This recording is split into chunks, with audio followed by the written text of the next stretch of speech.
Hello everyone, स्वागत है आप सभी का एग्जाम गुरु यूट्यूब चैनल में। दोस्तों आज 30 दिसंबर को आरआरबी एनटीपीसी का सेकंड शिफ्ट का एग्ज़ाम समाप्त हो चुका है और आज सेकंड शिफ्ट में पूछे गए टोटल 40 जीके और जीएस के ओरिजिनल क्वेश्चंस मैं आपको इस वीडियो में सॉल्व करवाऊंगा। इस वीडियो को देखने के बाद आपको अपना जीके का स्कोर पता चल जाएगा और वैसे कैंडिडेट्स जिनका एग्ज़ाम आगे आने वाले दिनों में होने वाला है उन सभी को यह आइडिया लगेगा कि क्वेश्चंस किस तरह के पूछे जा रहे हैं और बचे हुए दिनों में आप अपनी तैयारी किस तरीके से करें। वीडियो के लास्ट में मैं आपको कुछ इंपॉर्टेंट टॉपिक्स भी बताऊंगा जिनसे आगे आने वाले शिफ्टों में क्वेश्चंस पूछे जाते हैं, इसलिए आप वीडियो को लास्ट तक देखिए। और अगर आप इन सारे क्वेश्चंस का पीडीएफ डाउनलोड करना चाहते हैं तो पीडीएफ आपको हमारे टेलीग्राम ग्रुप में मिलेगा। टेलीग्राम ग्रुप का लिंक डिस्क्रिप्शन बॉक्स में दिया गया है। दोस्तों वीडियो स्टार्ट करने से पहले आप सभी से एक छोटी सी रिक्वेस्ट है कि अगर आपने अभी तक हमारे चैनल को सब्सक्राइब नहीं किया है तो इसे सब्सक्राइब कर बेल नोटिफिकेशन को ऑन कर लें, जिससे आगे आने वाली हर एक वीडियो की नोटिफिकेशन आप तक पहुंचती रहे। चलिए दोस्तों आज का वीडियो शुरू करते हैं। सो गाइज देखिए, आज का पहला क्वेश्चन पूछा गया था, मैसूर युद्ध अंग्रेज़ों के साथ कितनी बार हुआ है। आपने पढ़ा होगा मॉडर्न हिस्ट्री में एंग्लो मैसूर वार।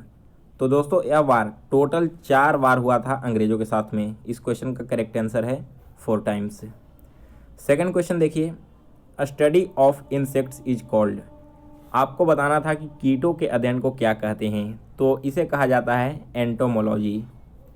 नेक्स्ट है question number 3, 2019 world environmental day का थीम क्या था। दोस्तों याद है, अगर आपने मेरा पिछले दिन का एनालिसिस देखा होगा तो वहाँ पर 2018 का वर्ल्ड इन्वायरमेंटल डे पूछा गया था और आज सेकंड वाले शिफ्ट में 2019 का इन्वायरमेंटल डे के बारे में पूछ लिया गया है। तो इस वर्ष का थीम था एयर पॉल्यूशन।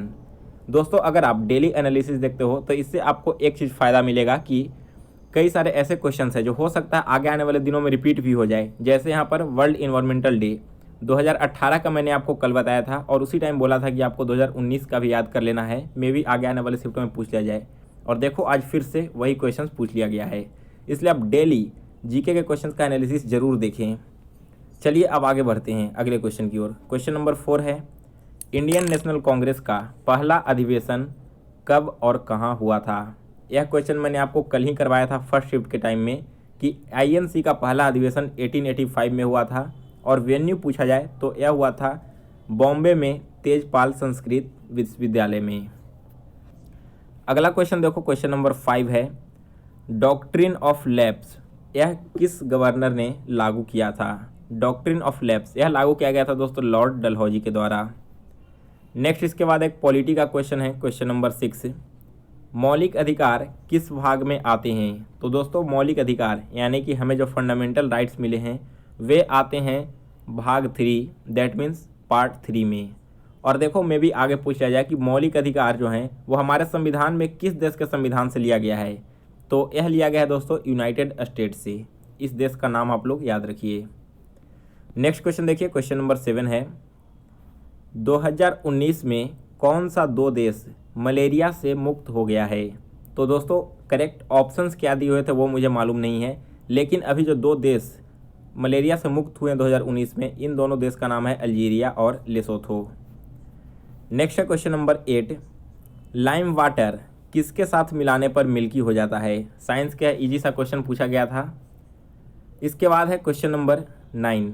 तो देखिए 9th क्वेश्चन क्या है, भारत में कितने प्रतिशत वन हैं। फॉरेस्ट रिपोर्ट पूछा है इंडिया का और यह बिल्कुल लेटेस्ट रिपोर्ट पूछा है। अगर प्रीवियस रिपोर्ट की हम बात करें तो लगभग 21% फॉरेस्ट थी, लेकिन लेटेस्ट रिपोर्ट के अनुसार यह है 24.56।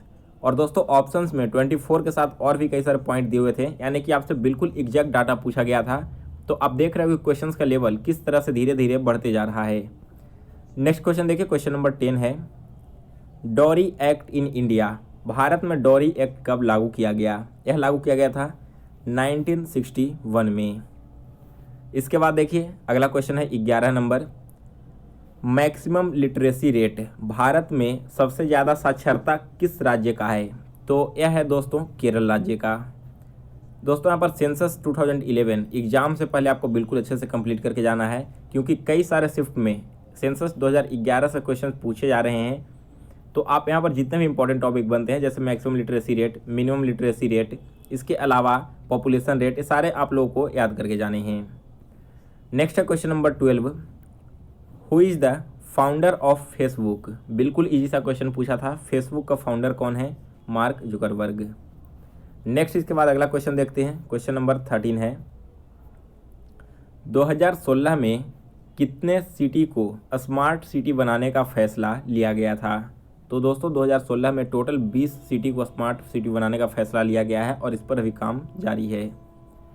नेक्स्ट है क्वेश्चन नंबर 14, कुदुम्बश्री स्कीम किस राज्य में लॉन्च किया गया था? यह स्कीम लागू किया गया है दोस्तों केरल राज्य में। आप यहाँ पर देख रहे हो कि पिछले 3 दिनों में जो मैक्सिमम स्कीम्स वगैरह पूछे गए हैं वो सारे के सारे केरल राज्य में लागू किए गए हैं। तो एग्जाम से पहले इस राज्य का बेसिक जो स्कीम लॉन्च किया गया है उन सभी के बारे में आप लोग अच्छे से पढ़कर जाना। और यह कुदुम्बश्री स्कीम क्या है? तो इसका मुख्य उद्देश्य है केरल में गरीबी को खत्म करने का। इसका मेन थीम है टू एंड द पॉवर्टी।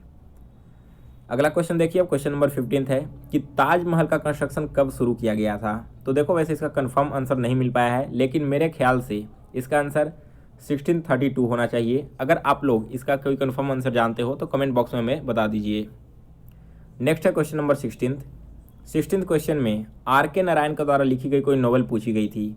तो ऑप्शंस क्या थे मुझे पता नहीं है, लेकिन शायद कोई कैंडिडेट्स का कहना है कि जो फर्स्ट नोवेल पूछा गया था R.K. नारायण का, तो R.K. नारायण का जो पहला नोवेल लिखा गया है वो है स्वामी एंड फ्रेंड। इस नोवेल का नाम है स्वामी एंड फ्रेंड। तो अगर आपने एग्जाम दिया होगा तो आप इस क्वेश्चन को देख लेना। नेक्स्ट है क्वेश्चन नंबर 17th क्वेश्चन है, ओलंपिक 2021 कहाँ आयोजित किए जाएंगे?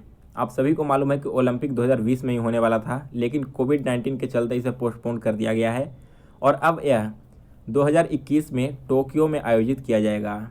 तो दोस्तों यहाँ पर जितने भी इम्पोर्टेंट गेम्स होते हैं इन सभी के बारे में आप लोगों को याद करना है कि कौन सा गेम कब होगा और वेन्यू क्या रहने वाला है। आपने देखा कि आज 30 दिसंबर को फर्स्ट शिफ्ट में कॉमनवेल्थ गेम्स के बारे में पूछा गया था कि 2022 का राष्ट्रमंडल खेल कहाँ होगा, और फिर से सेकंड शिफ्ट में ओलंपिक 2021 के बारे में पूछ लिया जा रहा है। तो इस टॉपिक को आप लोग एक बार पढ़ लेना। नेक्स्ट है क्वेश्चन नंबर 18, स्वच्छ भारत अभियान कब चालू किया गया था? वैसे देखो ईयर तो हर किसी को याद है कि 2014 में स्टार्ट हुआ था, लेकिन यहाँ पर डेट के साथ ईयर दिया हुआ था। तो आप लोग को करेक्ट आंसर होगा 2 अक्टूबर 2014 को स्वच्छ भारत अभियान चालू किया गया था। इसके बाद देखो एक और अभियान के बारे में पूछा गया है कि बेटी बचाओ बेटी पढ़ाओ, यह अभियान कब शुरू किया गया है? तो यह किया गया था दोस्तों 2015 में। नेक्स्ट है क्वेश्चन नंबर 20, नोबेल पुरस्कार कितने फील्ड में दिया जाता है? पिछले दिन क्वेश्चन आया था पीस में नोबेल प्राइज किसे दिया गया है, और आज पूछ लिया गया है कि नोबेल प्राइज कितने फील्डों में दिया जाता है। तो दोस्तों यह दिया जाता है टोटल 6 फील्ड में, और एच फील्ड क्या है वो भी आप लोग देख लीजिए। मे भी अगले दिन इस तरह से क्वेश्चन आ जाए कि इनमें से कौन से फील्ड में नोबेल प्राइज नहीं दिया जाता और आपको सेलेक्ट करना रहे। तो देख लीजिए नोबेल प्राइज फिजिक्स में, केमिस्ट्री में, साइकोलॉजी या फिर आप इसे मेडिसिन बोल सकते हो, लिटरेचर, पीस, और बाद में इकोनॉमिक्स को भी इसमें जोड़ दिया गया था। तो ये टोटल 6 फील्ड हैं जिनमें नोबेल प्राइज़ दिया जाता है, और इसकी शुरुआत 1901 ईस्वी में की गई थी। तो ईयर भी आप लोग याद रखिए। आगे बढ़ते हैं अब अगले क्वेश्चन की ओर। तो क्वेश्चन नंबर 21 है, आर्यभट्ट उपग्रह कब लॉन्च किया गया था? यह उपग्रह लॉन्च हुआ है 1975 में। नेक्स्ट है इसके बाद क्वेश्चन नंबर 22, वीटो पावर कितने देश को मिला हुआ है? तो दोस्तों वीटो पावर टोटल मिला है 5 देशों को, और इन 5 देश के नाम हैं China, France, Russia, United Kingdom and United States. Next है इसके बाद क्वेश्चन नंबर 23 में पूछा गया था, India's coastal length along with Andaman and Lakshadweep. Bharat की जो तटीय रेखा है इसकी लंबाई पूछी गई है, लेकिन यहाँ पर एक कंडीशन जोड़ दिया गया है कि अंडमान और लक्षद्वीप को आपको ऐड करके बताना है। तो दोस्तों अगर इन दोनों को ऐड कर दें तो इसकी लंबाई टोटल है 7516 किलोमीटर। लेकिन अगर केवल इंडिया का कोस्टल लेंथ पूछता, अंडमान और लक्षद्वीप का नहीं, तब यह समथिंग 6100 के अराउंड होता है। नेक्स्ट है क्वेश्चन नंबर 24, सार्क में टोटल कितने मेंबर्स हैं? पिछले दिन क्वेश्चन आया था कि इनमें से कौन सा देश सार्क का मेंबर नहीं है, और आज फिर से पूछ लिया गया कि सार्क में टोटल कितने मेंबर्स हैं। तो मैंने आपको कल वाले एनालिसिस में ही बताया था सार्क में जितने भी देश शामिल हैं, यहाँ पर टोटल 8 देश सार्क में आते हैं। तो दोस्तों आप लोगों को समझ में आ गया होगा कि डेली एनालिसिस देखना क्यों ज़रूरी है, क्योंकि कई सारे ऐसे क्वेश्चंस आ रहे हैं जो पिछले शिफ्टों से कोरिलेटेड हैं। तो अगर आप हर दिन एनालिसिस देखते हो तो हो सकता है कोई ना कोई क्वेश्चन आपके शिफ्ट में भी पूछ लिया जाए। चलिए आगे बढ़ते हैं। अब अगला क्वेश्चन देखिए 25 नंबर, राज्यसभा में कुल सीटों की संख्या कितनी है। यह क्वेश्चन भी मैंने आपको पहले दिन ही, जिस दिन एग्जाम स्टार्ट हुआ था उसी दिन कंप्लीट करवाया था कि राज्यसभा और लोकसभा में टोटल सीटों की संख्या कितनी होती है और कौन कौन से सीट कहाँ से बिलोंग करती हैं। तो अगर आपने वो वाला शिफ्ट देखा होगा तो आसानी से आपने आज का क्वेश्चन सॉल्व कर लिया होगा। राज्यसभा में टोटल सीटों की संख्या होती है 250। नेक्स्ट इसके बाद है क्वेश्चन नंबर 26, भारत रत्न कब शुरू किया गया था। यह शुरू हुआ था 1954 में और सबसे पहले दिया गया डॉक्टर सर्वपल्ली राधाकृष्णन को। इसके बाद एक और क्वेश्चन आया था 27, which is newly constructed nuclear power plant. Bharat में जो भी हाल ही में नवनिर्मित परमाणु संयंत्र कौन सा है। तो इसका ऑप्शन अभी मुझे नहीं मिल पाया है, जैसे ही ऑप्शन मिलता है तो मैं आप लोगों को कमेंट कर दूंगा। नेक्स्ट एक देखिए साइंस का बिल्कुल इजी क्वेश्चन आया है, एसआई यूनिट ऑफ फोर्स। आप सभी को मालूम है क्वेश्चन, फोर्स का एसआई यूनिट होता है न्यूटन।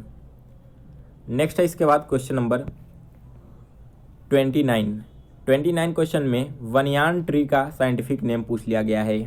29 दिसंबर को भी सेकंड शिफ्ट में मैंगो का साइंटिफिक नेम पूछा था और आज पूछ लिया गया बनियान का। तो बनियान का साइंटिफिक नेम है फिकस वेंगालेंसिस। नेक्स्ट देखिए फिर से आज फुल फॉर्म वाले क्वेश्चन पूछे गए हैं। तो आप देख रहे हो कि एक फुल फॉर्म मिनिमम और मैक्सिमम 2 से 3 हर शिफ्ट में पूछे जा रहे हैं। OLED का फुल फॉर्म पूछा गया था, तो यह हो जाएगा दोस्तों organic light emitting diode. So guys अभी तक टोटल 40 में से 30 करेक्ट क्वेश्चंस मुझे मिल चुके हैं। जो बचे हुए 10 क्वेश्चंस हैं वो जैसे ही मिलते हैं तो वो भी मैं आप लोगों को कंप्लीट करवा दूंगा। अगर आपको आज की वीडियो पसंद आई हो तो इसे लाइक और शेयर करें। साथ ही दोस्तों अगर आपने अभी तक हमें इंस्टाग्राम पर फॉलो नहीं किया है तो मेरा इंस्टा ID आपको स्क्रीन पर दिख रहा है, इस ID से आप हमें फॉलो भी कर सकते हो।